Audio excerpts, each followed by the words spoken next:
Hi students, good morning to all of you. कैसे आप लोग? आशा करता आप लोग अच्छे हैं और आपका पढ़ाई अच्छे से चल रहा है। जिसे का पता है आपके पास जो एग्ज़ाम का बहुत ही कम समय मिला है और इसी समय में आपको अच्छा से आपका अपना जो पढ़ाई पे है वो फोकस करते रहना है। और ये जो आज का जो हमारा डिस्ट्रिक्ट है वो है सिलचर डिस्ट्रिक्ट। ठीक है, तो सिलचर डिस्ट्रिक्ट के बारे में बहुत सारे स्टूडेंट ने मुझे मैसेज किया था कि आप सिलचर डिस्ट्रिक्ट बनाइए, इसलिए मैं आज डायरेक्ट सिलचर डिस्ट्रिक्ट को मैं बना रहा हूँ। और एक बात आप लोग कमेंट कीजिए कैसा वीडियो लग रहा है। आपका रिव्यू बहुत इंपॉर्टेंट है मेरे लिए, क्योंकि अगर आपका वीडियो अच्छा नहीं लग रहा फिर मैं नहीं बना सकता, क्योंकि आपका रिव्यू ही मेरे लिए इंपॉर्टेंट है ना। मैं सारा कमेंट को देखता हूँ और सारे कमेंट को मैं उस पर अमल भी करने का कोशिश करता हूँ। तो जिस तरह एक बच्चे ने बताया और एक बहुत सारे बच्चे बताए सिलचर डिस्ट्रिक्ट, तो सिलचर डिस्ट्रिक्ट आज मैं लेकर आया और नेक्स्ट वीडियो किस डिस्ट्रिक्ट का हो वो आप लोग मुझे कमेंट कीजिए, ठीक है। तो ज़्यादा टाइम नहीं लेते हुए चलिए सिलचर डिस्ट्रिक्ट पर हम लोग बनाते हैं। आज मेरा उतना तबीयत ठीक नहीं है, फिर भी मैं ये वीडियो आप लोग के लिए बनाया जा रहा हूँ, है ना, क्योंकि ये आपको पता चल गया होगा मेरा आवाज़ से हल्का सर्दी उर्दी है।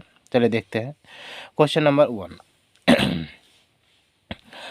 तो क्वेश्चन नंबर 1 में क्या दिया हुआ है, which number is the factor of every number. तो कौन सा ऐसा नंबर है जिसका फैक्टर जो है सारा नंबर से होता है, मतलब ऐसा कौन सा नंबर है जिसका फैक्टर मतलब जिसका मल्टीपल हर नंबर से होता है।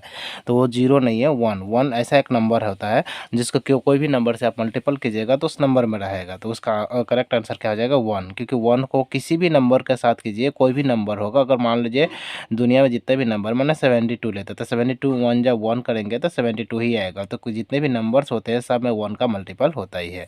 क्लियर है? चलिए नेक्स्ट देखते हैं क्वेश्चन नंबर 2। क्वेश्चन नंबर 2 क्या दिया हुआ है, द वैल्यू ऑफ 2025 इज। तो ये क्या हो जाएगा, तो इसका आप फैक्टराइज कीजिएगा तो इसका सीधा ये नंबर सब आपको याद भी होना चाहिए, है ना। तो ये नंबर क्यों याद होना चाहिए, क्योंकि ये सब नंबर डायरेक्ट पूछा जाता है। तो 2025 को अगर आप फैक्टराइज कीजिएगा तो यहाँ से आपको सीधा मिलेगा 45, क्योंकि ये सब नंबर याद ही होना चाहिए, है ना। पंचों यहाँ पे 20 हो गया और बचे 25 हो गया, फिर 5 से कीजिएगा तो 8 बार 5 और 5 कम 5, फिर से कितना करना पड़ेगा आपको, यहाँ से 9 से 9 बार में, ठीक है। तो यहाँ पर देख सकते हैं यहाँ पर कितना आ जाएगा 2 बार में। यहाँ पर हम लोग देख सकते हैं कि रूट 100 में कितना आ जाएगा, और रूट 100 में था 2025 और इसको रूट 100 करने पर कितना आ गया 5 × 5 × 9 × 9। तो यहाँ 2 9 के लिए एक 9 बाहर आ गया, 2 5 के लिए एक 5 बाहर आ जाएगा, तो कितना आ जाएगा 45। और ये क्या हो जाएगा, करेक्ट आंसर ऑप्शन ए हो जाएगा, ठीक है। तो चलिए नेक्स्ट देखते हैं हम लोग क्वेश्चन नंबर 3। क्वेश्चन नंबर 3 में क्या दिया हुआ है। क्वेश्चन नंबर 3 में दिया हुआ है कि the value of reminder are when the positive integer a n divisible by 3। तो अगर 3 से अगर किसी भी चीज़ को डिवाइड करने पर रिमाइंडर क्या आ सकता है। तो अगर किसी भी चीज़ को रिमाइंडर कीजिएगा और 3 से डिवाइड कीजिएगा तो हमेशा 3 से छोटा आएगा, है ना।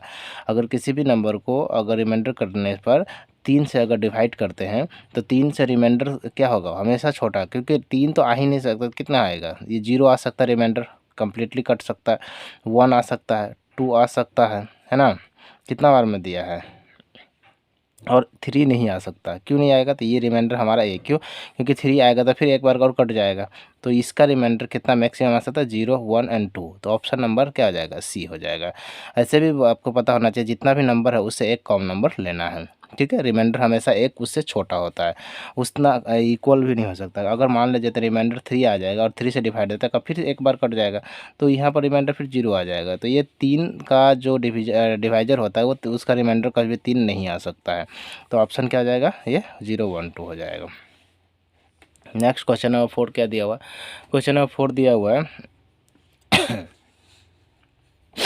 The degree of the polynomial x + 1 × x² - x का पावर 4 + 1।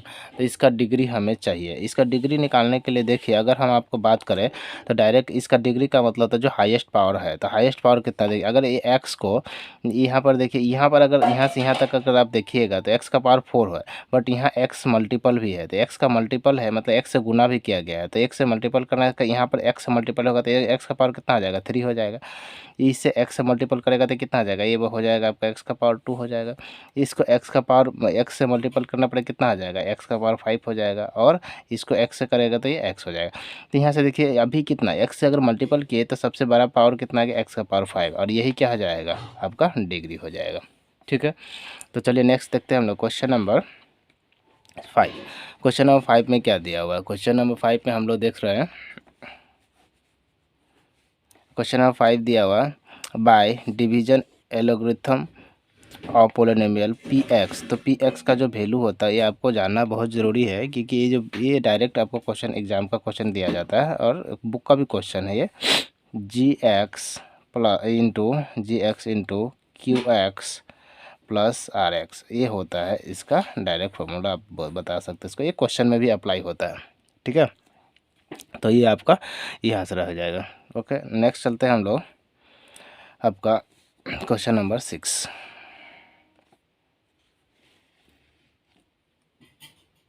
क्वेश्चन नंबर 6 में क्या दिया है? The pair of equations y equal to 0 and y equal to -7 you has. तो क्या हो जाएगा? देखिए क्वेश्चन नंबर 6 में दिया है y का जो वैल्यू है वो 0 हो एंड y का जो वैल्यू है वो -7 है। तो हम इसका क्या इक्वेशन बना सकते हैं? तो देखिए सबसे पहले ये इक्वेशन के लिए आपको एक ये जानना पड़ेगा कि ये क्वांटिटी क्या है। एक मैं ग्राफ बना रहा हूँ, है ना, तो ये ग्राफ को आपको हेल्प लेना पड़ेगा इस क्वेश्चन के लिए। तो यहाँ से देख सकते हैं हम लोग, ये होता है एक्स, ये होता है एक्स एक्सिस, ये होता है वाई और ये होता है वाई एक्सिस। ओके, तो यहाँ से देखिए y का वैल्यू पहला कितना है? 0 दिया है, तो y का वैल्यू 0 मतलब ये यहीं पर हो जाएगा और ये पॉइंट कहाँ हो जाएगा? ये y इक्वल टू क्या हो गया? 0 हो गया, तो x इक्वल टू भी 0 हो जाएगा। आप देखिए y का वैल्यू दिया तो y का वैल्यू पुट करता है। अब यहाँ से देखिए -7 है, तो यहाँ पर -1 -2 -3 -4 -5 -6 एंड -7, है ना। तो माइनस में 7 दिया हुआ है, तो माइनस में 7 यहाँ पर एक आएगा और एक लाइन यहाँ पर आएगा। तो देख सकते हैं एक लाइन यहाँ पर हमारा पास कहाँ गया? एक लाइन ये रहा, एक लाइन ये है, इसी के ऊपर में आ गया और एक लाइन ये वाला जो पॉइंट आएगा ये कितना आएगा? y इक्वल टू -7 आ गया और ये जो पॉइंट है y इक्वल टू 7, दोनों क्या है? एक दूसरे का पैरेलल लाइन हो रहा है।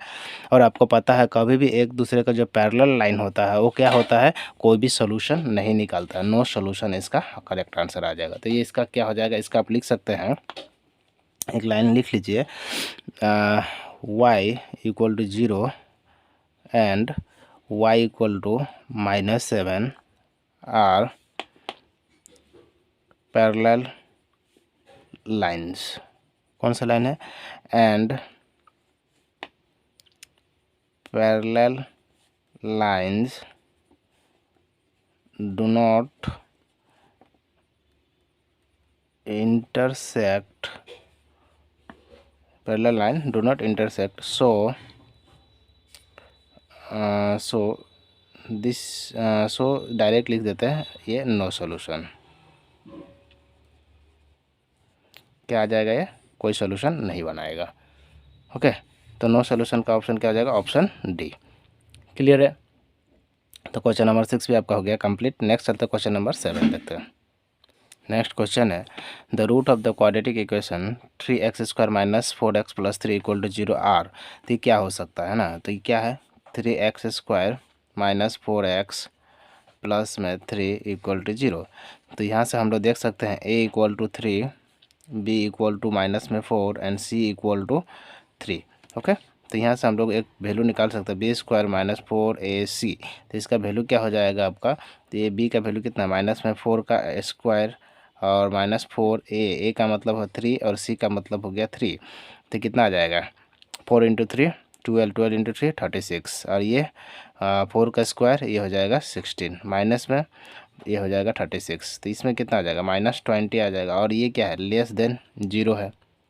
जब भी लेस देन 0 हो जाता है तो ये जो बनता है आपका इक्वेशन वो कौन सा इक्वेशन बनता है? तो जब भी लेस देन 3 इक्वेशन इसका एक्चुअली आपको ये ध्यान में रखना चाहिए, 3 इक्वेशन होता है। तो ये एक होता है आपका, इसका जो फिलहाल होता है ये इसका मैं बता देता हूँ, ठीक है। इसका जो इक्वेशन बनेगा no real root, no real root. लेकिन आप देखिए इसमें कोई ऐसा है ही नहीं, नो रियल रूट्स ऐसा ऑप्शन ही नहीं दिया है। तो इसका ऑप्शन क्या हो जाएगा? इमेजिनरी। क्या हो जाएगा? नो रियल रूट्स को आप एक और नाम से जान सकते हैं, इमेजिनरी। ओके, या तो नो रियल रूट्स होगा या इमेजिनरी होगा। अगर ये इक्वल नहीं है तो ये ग्रेटर देन क्या हो गया? ये 0 बड़ा हो गया, तो हमेशा नो रियल रूट्स होता है, ठीक है। अगर इक्वल आता तो 2 इक्वल रूट्स होता है बट रियल रूट्स होगा। अगर ये इससे बड़ा हो जाता तो इसमें क्या होता है? अनइक्वल बट रियल रूट्स होगा। तो तीनों इक्वेशन आपको जानना चाहिए, ठीक है। चलिए नेक्स्ट देखते हैं क्वेश्चन नंबर 8। नेक्स्ट क्वेश्चन 8 है तो 7 का आंसर सी हो गया। ठीक है, the famous mathematician associated with the finding the sum of first 100 natural number is, ये किसने दिया था? तो ये जो आपको दिया हुआ है, आपका ये ऑप्शन पीछे इसका दिया हुआ है, तो इसका दिया है, इसका आंसर गाउस दिया था, GAUSS गाउस दिया था। इसका कौन दिया था? ये साइंटिस्ट था जो इसका मेथड दिया था फर्स्ट 100 नेचुरल नंबर। चलिए ऑप्शन भी इसका हम लोग देख लेते हैं। तो यहाँ पर देख रहे हैं ऑप्शन, इसका ऑप्शन क्या जाएगा? सी हो जाएगा, गॉस। ठीक है, नेक्स्ट देखते हैं question number 9। The distance of the point 4 and 7 x axis. X axis का वैल्यू कभी भी पूछे, जब भी एक्स एक्सिस पूछे तो वाई का वैल्यू देखना, और वाई एक्सिस पूछे तो एक्स का वैल्यू देखना। तो यहाँ तो एक्स एक्सिस पूछा है तो वाई का वैल्यू देखना है, और वही इसका हमेशा पॉजिटिव आंसर होता है, नेगेटिव नहीं। तो यहाँ पर क्या हो जाएगा? ऑप्शन ए 7 हो जाएगा। तो वाई का वैल्यू क्या हो जाएगा? 7। डायरेक्ट आपको टिक करना, उतना टेंशन नहीं लेगा, उतना ग्राफ में ये ऑलरेडी बहुत बार बना चुका है। बस इतना समझिए कि एग्जाम में कभी भी एक्स एक्सिस पूछे तो वाई का वैल्यू चेक करना है, और वाई एक्सिस पूछे तो एक्स का वैल्यू चेक करना है। और बट कोई भी वैल्यू चेक कीजिए, हमेशा पॉजिटिव वैल्यू ही रखना है, नेगेटिव नहीं रखना है। क्यों नहीं रखना? क्योंकि ये डिस्टेंस पूछा, और डिस्टेंस कभी भी नेगेटिव नहीं होता है। इस चीज़ को आप समझिए। ठीक है, तो ये क्वेश्चन नंबर 9 आपका हो गया कंप्लीट। इस पर डिटेल नहीं जाएंगे क्योंकि बहुत बार हम लोग इसको बना चुके हैं। ठीक है, और चलिए नेक्स्ट देखते हैं क्वेश्चन नंबर 10। तो क्वेश्चन नंबर 10 में क्या दिया है? The point A, B and C are collinear, then हमें फाइंड आउट करना है ए और बी का जो वैल्यू है, क्या रिलेशन होगा ए एंड बी का। तो ए एंड बी का रिलेशन में हम लोग पहले इसका क्या देख सकते हैं? ए और बी का वैल्यू देख सकते हैं। तो रुकिए मैं इसको देख लेता हूँ। तो देखिए मैं ये लिख लिया हूँ, यहाँ का जितना पॉइंट्स था मैंने लिख लिया। देखिए ए का वैल्यू है, ये बी का वैल्यू और ये सी का वैल्यू। तो यहाँ पर x1 का वैल्यू 1, y1 का वैल्यू 2, x2 का वैल्यू 0, y2 का वैल्यू 0, x3 का वैल्यू a, और x3 और y3 का वैल्यू b हो गया। तो यहाँ से हम लोग को क्या निकालना है? कोलिनियर। अब देखिए कोलिनियर का जो निकालने का जो तरीका होता है, उसका एरिया हमेशा क्या होना चाहिए? 0 होना चाहिए। अगर ये कोलिनियर है तो यहाँ पर हम लिख सकते हैं when it is collinear, when it is collinear then its area is 0। मतलब जो इसका डेल्टा का जो एरिया होगा, area of delta equal to कितना होना चाहिए? 0 होना चाहिए। तो इसका फार्मूला बनता है। तो ये फार्मूला क्या होता है वो हम देख लेते हैं। तो 1/2 x1 into y2 minus y3 plus x2, ये हो जाएगा y3 माइनस y1। उसके बाद क्या हो जाएगा? x3, ये y1 माइनस y2, और इसमें हमको पुट कर देना है। ठीक है, तो इस वैल्यू को अगर हम पुट करेंगे और इक्वल टू क्या हो जाएगा? 0 हो जाएगा। तो ये 2 को जो है इस साइड अगर भेज देंगे तो ये भी 0 हो जाएगा। तो इस 2 को ऑलरेडी हम ये पार्ट नहीं लिखे क्योंकि किस साइड भेज कर 0 हो गया वो। तो यहाँ पर देख सकते हैं x का वैल्यू क्या हो जाएगा? x1 का वैल्यू कितना? 1, y2 का वैल्यू कितना है? 0, माइनस y3 का वैल्यू कितना है? b, प्लस x2 का वैल्यू कितना है? 0, y3 का वैल्यू कितना है? b, y1 का वैल्यू कितना है? 2। तो ये पार्ट तो पूरा 0 हो जाएगा क्योंकि ये 0 ही है ना। तो ये 0 है तो उसको टेंशन नहीं उतना नहीं लेना है, क्योंकि ये 0 जो पार्ट होता है वो पूरा 0 ही कर देता है। तो x3 का वैल्यू कितना है? a, और y1 का वैल्यू कितना है? 1, और y2 का वैल्यू कितना है? 0, और ये हो जाएगा आपका 0 का बराबर में। ठीक है, तो ऊपर में देख लेते हैं। अब देखिए 1 से मल्टीप्लाई होगा तो ये कितना? ये तो माइनस b आ जाएगा, और ये प्लस में ये तो 0 ही हो जाएगा। प्लस में a से 1 मल्टीप्लाई होगा तो a हो जाएगा, और a से 0 मल्टीप्लाई होगा तो ये 0 हो जाएगा, और इक्वल टू 0 हो जाएगा। ठीक है, तो यहाँ से अभी हम लोग क्या देख सकते हैं? यहाँ पर देख लिए a इंटू 1, ये क्या हो गया? यहाँ से मैं फिर से एक बार देख लेता हूँ। a को 0 से अगर हम लोग मल्टीप्लाई कर रहे हैं तो यहाँ से कितना आ जा रहा है? y1 ही था ना, सॉरी थोड़ा सा एक मिस्टेक हो गया। y1 का वैल्यू यहाँ पर 2 है, यहाँ 2 दे देते हैं। ठीक है, तो a इंटू 2, तो ये 2a हो जाएगा। a इंटू 2, ये देखिए y1 का वैल्यू यहाँ पर कितना था? 2 था। y1 का वैल्यू 2 था, तो यहाँ पर हम 2 डाल दिया। तो यहाँ से हम लोग समझ सकते हैं क्या क्या वैल्यू हमें फाइंड आउट हो। माइनस b और प्लस में 2a, और इक्वल बाकी 0 है तो इक्वल टू क्या हो जाएगा? 0 हो जाएगा। तो यहाँ से देख सकते हैं माइनस b को उस साइड ले जाए तो 2a इक्वल टू क्या हो जाएगा? प्लस में b, और ये ही हमारा क्या हो जाएगा? रिलेशन हो जाएगा 2a इक्वल टू b। और हम देख लेते हैं 2a इक्वल टू b है या नहीं है। तो यहाँ से हम लोग देखिए 2a इक्वल टू b है। ठीक है, 2a इक्वल टू क्या है? b दिया हुआ है, और यही इसका क्या हो जाएगा? करेक्ट आंसर हो जाएगा। ओके, तो आई थिंक आपको ये समझ में आ गया होगा। चलिए नेक्स्ट देखते हैं क्वेश्चन नंबर 11। क्वेश्चन नंबर 11 में क्या दिया है देख लेते हैं। क्वेश्चन नंबर 11 में जो दिया हुआ है ये the value of sine 30 plus cos 30 minus sine 60 plus cos 60। तो यहाँ से हम लोग फाइंड आउट करेंगे 11 नंबर का। देखिए साइन 30 डिग्री प्लस में कोस 30 डिग्री, ओके, और इधर में है minus sine 60 degree 60 plus cos 60 degree. तो साइन 30 ए जो वैल्यू होता है वो कितना होता है, तो ये होता है साइन 30 का वैल्यू 1/√2 होता है, प्लस कोस 30 कितना होता है, कोस 30 √3/2 होता है, ओके। यहाँ से यहाँ वैल्यू मिल गया। अगेन साइन 60 का वैल्यू √3/2 हो जाता है, और प्लस में कोस 60 1/√2 हो जाता है। तो इसका सिंप्लीफाई करना पड़ेगा, तो √2 और ये क्या हो जाएगा, एलसीएम 2√2 हो जाएगा, और यहाँ से करने पर √2 कैंसिल, तो ये 2 बच गया, और √2 यहाँ से क्या 2 कैंसिल हो जाएगा, तो √2 एंड √3 का मल्टीप्लाई करने पर √6 हो जाएगा, ओके। ये यहाँ से आ गया माइनस में, यहाँ पर भी क्या होगा 2 कैंसिल, तो ये हो जाएगा √6, एंड प्लस में √2 कैंसिल, तो ये हो जाएगा ओनली 2, ठीक है। अब अगर हम इसको ब्रैकेट को खोल दें तो ये अब क्या हो जाएगा 2 प्लस √6, यहाँ पर देखिए दोनों का ये सेम है, तो यहाँ पर क्या हो जाएगा एलसीएम लेने पर 2√2 ही रहेगा, क्यों, क्योंकि दोनों का एलसीएम सेम है, और ये क्या हो जाएगा माइनस √6 और माइनस प्लस माइनस। तो यहाँ से देखिए √6 से ए और ये कैंसिल हो जाएगा, माइनस से माइनस से कैंसिल हो जाएगा, तो क्या बचेगा 0/2√2, और 0 से कोई भी चीज़ मल्टीपल होने या डिवाइड होने पर क्या हो जाता है वो 0 हो जाता है। तो आंसर क्या हो जाएगा इसका 0 हो जाएगा, ऑप्शन नंबर बी, ठीक है। चलिए नेक्स्ट देखते हैं क्वेश्चन नंबर 12। क्वेश्चन नंबर 12 में क्या दिया, if A B C and D E F are similar triangle, अगर दो सिमिलर ट्रायंगल है, मान लेते हैं ए बी एंड सी, ये सिमिलर है कितने, किसका, आपका डी ई एफ का, डी ई एंड एफ का। तो देखिए एंगल ए किसका इक्वल हो जाएगा एंगल डी का, तो इसका एंगल कितना दिया हुआ 47, तो ये भी क्या हो जाएगा 47 हो जाएगा। एंगल ई 83 है, तो एंगल ए 83 है, तो ये भी एंगल भी कितना हो जाएगा 83 हो जाएगा।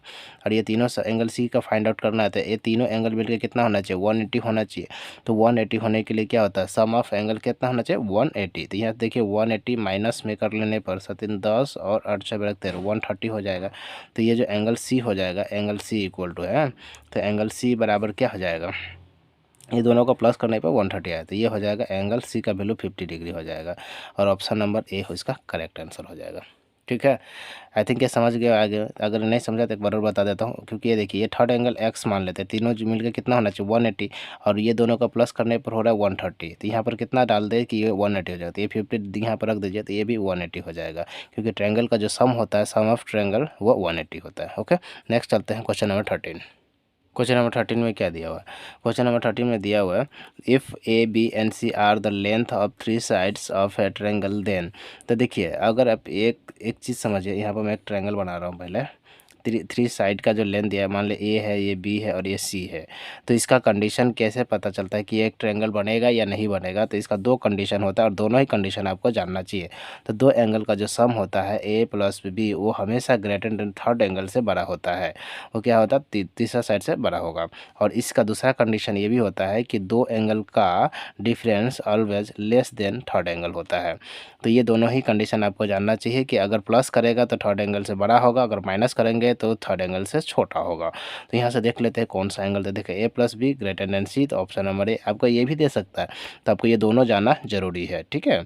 यहाँ पे देखिए माइनस दिया है, बट ये इक्वल नहीं होगा, लेस देन होगा सी, सॉरी ग्रेटर देन होगा सी, यहाँ पर ये भी नहीं होगा, ये माइनस दिया लेस देन होगा, ओके। ये दोनों वैल्यू तो सेम ही दिया हुआ है, तो ये नहीं होगा, option number A is correct answer होगा। चलिए नेक्स्ट देखते हैं क्वेश्चन नंबर आपका 14। क्वेश्चन नंबर 14 में क्या दिया हुआ पहले पढ़ लेते हैं। The length of the tangent of external point of a circle is. तो देखिए जो लेंथ होता है वो हमेशा क्या होगा, the length of external point में से वो हमेशा क्या होगा, वो छोटा होगा, क्या होगा छोटा होगा, रेडियस हमेशा छोटा होगा, क्यों, क्योंकि रेडियस जो होगा यहाँ से मान लेते हैं ये दे देते हैं, ठीक है, एक रेडियस है, और एक एक्सटर्नल पॉइंट से अगर आप मान लेते हैं, या फिर सॉरी ऐसे करके देख लेते हैं, एक एक्सटर्नल पॉइंट गया, तो ये जो पॉइंट आएगा ये रेडियस हमेशा क्या होगा, इससे बड़ा ही रहेगा, ठीक है। तो always less than the radius of circle, तो लेस देन होगा सर्कल का, ओके। ऑप्शन नंबर बी क्या हो जाएगा इसका करेक्ट हो जाएगा, ठीक है। तो हमेशा रेडियस क्या होगा, छोटा रहेगा। नेक्स्ट चलते हैं क्वेश्चन नंबर 15 देखते हैं। 15 में क्या दिया हुआ है आपका कि हाउ मैनी पैरेलल, जब भी पैरेलल वर्ड दे तो ध्यान रखिएगा कि पैरेलल 2 ही हो सकता है, उससे ज़्यादा नहीं हो सकता है। तो यहाँ से देख सकते हैं एक इधर टेंजेंट जाएगा, ए टेंजेंट है, तो 2 ही टेंजेंट है जो कि पैरेलल होता है, तो ऑप्शन नंबर बी। अगर ये पैरेलल वर्ड नहीं होता तो इसका आंसर हो जाता है इन्फिनाइट। ठीक है, नेक्स्ट होता है क्वेश्चन नंबर 16। नेक्स्ट क्वेश्चन देख लेते हैं। क्वेश्चन नंबर हो जाएगा आपका 16। ठीक है, if the perimeter of a circle is equal to perimeter of a square then the ratio of their areas are. तो देखिए पेरीमीटर ऑफ सर्कल दिया है और पेरीमीटर ऑफ स्क्वायर दिया हो, ये चीज़ हम समझ रहे हैं ना।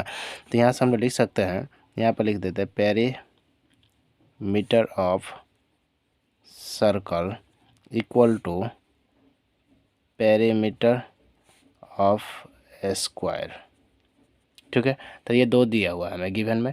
अब देखिए पेरीमीटर ऑफ सर्कल होता है क्या, तो वो आपका जो होता है वो होता है 2πr, और ये क्या हो जाता है 4 इंटू साइड। तो 4 साइड को हम अगर a मान ले तो 4a हो जाएगा। ओके, तो यहाँ से देख लेते हैं 4a, यहाँ से ये मिल गया और यहाँ से हमें मिल गया 2πr मिल गया। तो हमें r का जो वैल्यू चाहिए और यहाँ से a का वैल्यू चाहिए। तो यहाँ से देख लेते हैं यहाँ से हमें क्या क्या फाइंड आउट मिलेगा, है ना।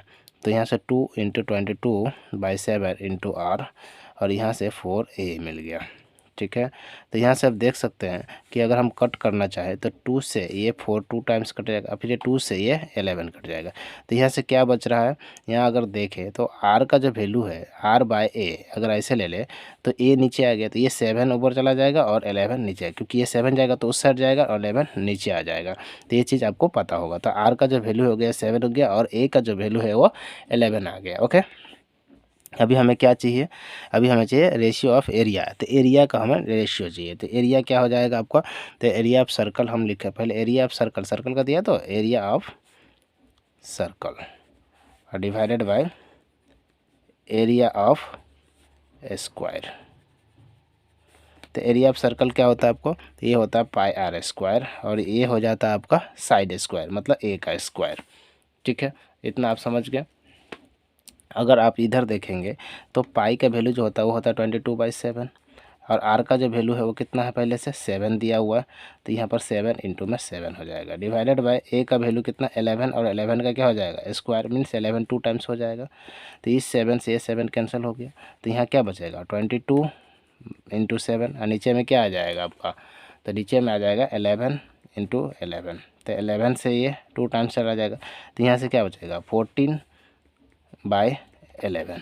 ठीक है, अब 14/11 ये किसका है, तो ये आपका ये सर्कल का है और ये किसका है, ये स्क्वायर का है ना। तो 11 इंटू, अब क्या आएगा रेशियो, क्या आ जाएगा आपका 14:11, ये आपका रेशियो आ जाएगा 14:11। ठीक है, आई थिंक आप समझ में आ गया होगा। तो चलिए देखते हैं 14:11 है या नहीं। तो ऑप्शन बी आपका करेक्ट ऑप्शन हो जाएगा 14:11। ठीक है, नेक्स्ट देखते हैं क्वेश्चन नंबर 17। 14 में क्या दिया, a cylindrical pencil sharp at ends is क्या लिखा, combination of which of one of the following geometrically shape. तो ये देखिए अगर एक पेंसिल है, सिलेंड्रिकल पेंसिल है और उसको शार्प करें तो देखिए ऐसा है, ऐसा रहेगा। ठीक है, और इसको शार्प किया जाए तो यहाँ शार्प देखिए, शार्प करने पर ऐसा है, अगर ये एक सिलेंडर है, ठीक है, इसको शार्प करोगे तो कैसा आ जाएगा, ये कुछ इस टाइप पे ये पेंसिल इसका नोकीला आ जाएगा, है ना। और ये नोकीला पेंसिल आने के बाद, ये शार्प करने के बाद ऐसा कुछ पेंसिल का शेप आ जाएगा। तो यहाँ पर अब हमें ऑप्शन देखना है ये क्या क्या शेप आया हमें। तो एक तो कोन का शेप आया, दूसरा सिलेंडर का शेप आया। देखिए पहला cone and cylinder, hemisphere and cylinder, two cylinder and sphere and cylinder. तो क्या हो जाएगा ऑप्शन ए, एक कोन मिल गया हमें और दूसरा सिलेंडर मिल गया। ओके, तो चलिए नेक्स्ट देखते हैं क्वेश्चन नंबर 17। क्वेश्चन नंबर 17 में क्या दिया है हम लोग समझेंगे। The volume of sphere 288 pi centimetre square. Okay, तो वॉल्यूम ऑफ स्फीयर दिया हुआ है, तो यहाँ पर हम लोग लिख सकते हैं volume of sphere equal to 288 pi centimetre cube. हमें क्या निकालना है, रेडियस ऑफ स्फीयर। तो यहाँ पर हम लोग समझते हैं वॉल्यूम ऑफ स्फीयर होता क्या है, तो ये होता है 4/3 पाई आर क्यूब, और इसका जो वैल्यू है 288 पाई सेंटीमीटर क्यूब दिया हुआ है। ओके, तो यहाँ से देखिए पाई से पाई कैंसिल हो जाएगा, यहाँ आर का जो वैल्यू है, आर क्यूब का वैल्यू 288 इंटू 3/4 हो जाएगा। अब यहाँ 4 से कट जाएगा तो 7 और ये 4 से 2। अब देखिए यहाँ से r का जो वैल्यू है वो क्या आ जाएगा, तो 3 2 जा 6 और 7 3 जा 21 और ये आ जाएगा। तो r का जो वैल्यू आ जाएगा वो कितना आ जाएगा आपका, एक चीज़ आप समझते हैं कि 216 है, उसका अगर हम क्यूब रूट करें तो कितना आ जाता है, 6 का क्यूब रूट हो जाता है। 6 × 6 × 6 अगर करिएगा तो ये बनता है 216। तो ये किसका क्यूब रूट है, वो हो जाता है आपका 6 का। ठीक है, तो किसका क्यूब रूट है, 6 का क्यूब रूट है। तो यहाँ पर हम लोग लिख सकते हैं आर का जो वैल्यू हो जाएगा r³ = 6 सेंटीमीटर का क्यूब। ओके, तो r = क्या हो जाएगा, 6 सेंटीमीटर, और यही हमें चाहिए था। तो ये आपका ऑप्शन क्या हो जाएगा, option number C is a correct answer. ठीक है, चलिए नेक्स्ट देखते हैं question number 19। Next question number 19 क्या है, which of the following is not measure a central tendency. देखिए सेंट्रल टेंडेंसी जो होता है वो सिंपल सी बात है, वो होता है मीन मीडियन मोड।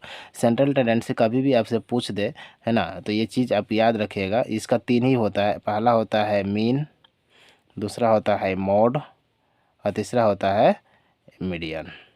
दिस 3 ही होता है, mean median mode, central tendency mean median mode. तो देखिए कौन इसमें पूछा, नोट, तो कौन है, मीन है, मीडियन है, मोड है, तो ये क्या है, मिड वैल्यू नहीं होगा, ऑप्शन डी।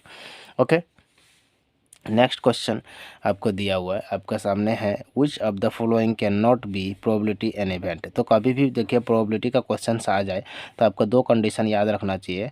प्रोबेबिलिटी कभी भी नेगेटिव नहीं हो सकता है, ठीक है, नेगेटिव नहीं हो सकता कभी भी। और दूसरा, हमेशा जो ये प्रोबेबिलिटी है वो लाई करता है 0 से लेकर 1 के बीच में। ये 2 चीज़ आप समझिएगा। तो ये दोनों ही चीज़ याद रखना है कि ये हमेशा प्रोबेबिलिटी कभी नेगेटिव नहीं हो सकता, कभी भी वो 0 और 1 के बीच में ही रहेगा, उससे ज़्यादा नहीं हो सकता। तो देख लेते हैं, देखिए नेगेटिव है, ये नहीं होगा। यहाँ पर 15% ये होगा, कैसे होगा आप देख सकते हैं। 15% को अगर तोड़िएगा तो ये 100 हो जाएगा, तो ये हो जाएगा आपका 0.15। ओके, ये ऑलरेडी ये इसमें बीच में है, 0 और 1 के बीच में। ये इसको अगर दीजिएगा 0.6 निकलेगा। तो ये सारा का सारा 0 और 1 के बीच में है, सिर्फ ये नेगेटिव भी था और 1 से बड़ा भी था, इसीलिए इसकी ये प्रोबेबिलिटी नहीं हो सकता। ओके, तो क्वेश्चन नंबर 20 तक आज हमारा रहेगा और इतना ही आज हम लोग देखेंगे। नेक्स्ट वीडियो में हम इसका नेक्स्ट पार्ट हम लोग देखेंगे। ठीक है, अगर आप इस चैनल पर नए हैं तो इसे सब्सक्राइब कीजिए, लाइक कीजिए, अपने दोस्तों को शेयर कीजिए। आपके दोस्त को भी उतना ही ज़रूरत है जितना आपका पास ज़रूरत है। चलिए आज के लिए हम इतना ही रखते हैं, फिर मिलेंगे नेक्स्ट वीडियो के साथ। तब तक के लिए जय हिंद, जय भारत।